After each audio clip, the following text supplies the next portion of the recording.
getting close to the season finale here now, but today I got my fingers on Choplifter HD. This is a game I used to play on Sega back in the day. I used to fucking love that game, and when I saw this one, I was like, fuck yeah, I have to review this son of a bitch. Before we start, here's the old game I used to play back in the late 80s.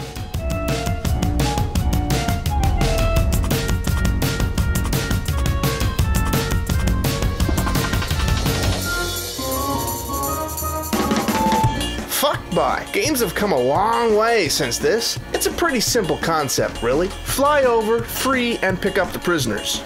As you can see, they had tanks, planes, and other shit on the ground that tried to shoot you down.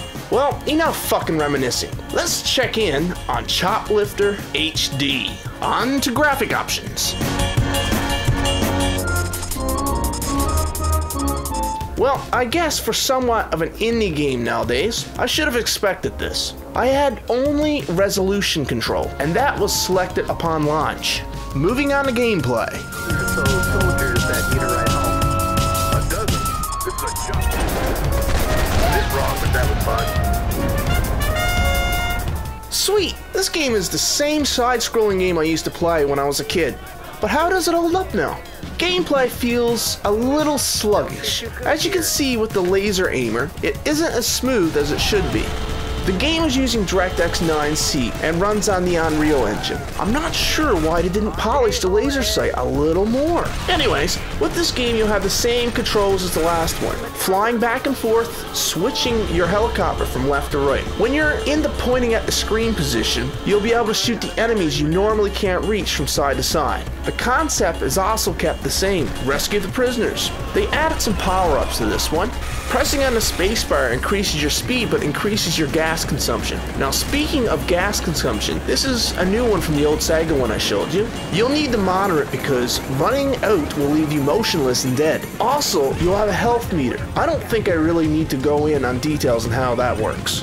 Once you finish a level, you gain stars which will unlock items and power-ups for your helicopter. The better you do a mission, the more stars you'll get.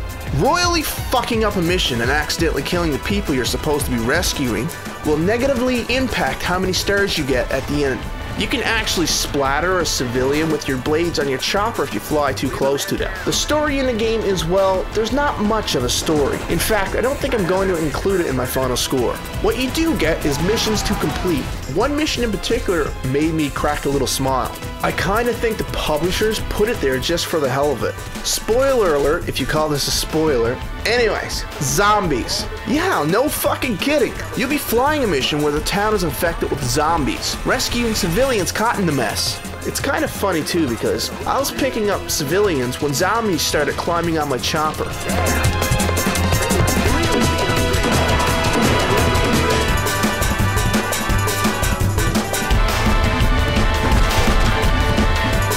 Some variety of missions may include defending a position from attacks. It's a nice change and an add-on to the game. Sound is, well, again I'll say this, nothing epic. When I turn on my speakers, sound comes out. That's always a plus. Well, there's not much more to be said. It's a fun game, nothing serious by no means. More of a time waster. This is DTR. Communicate laters, fuck knobs.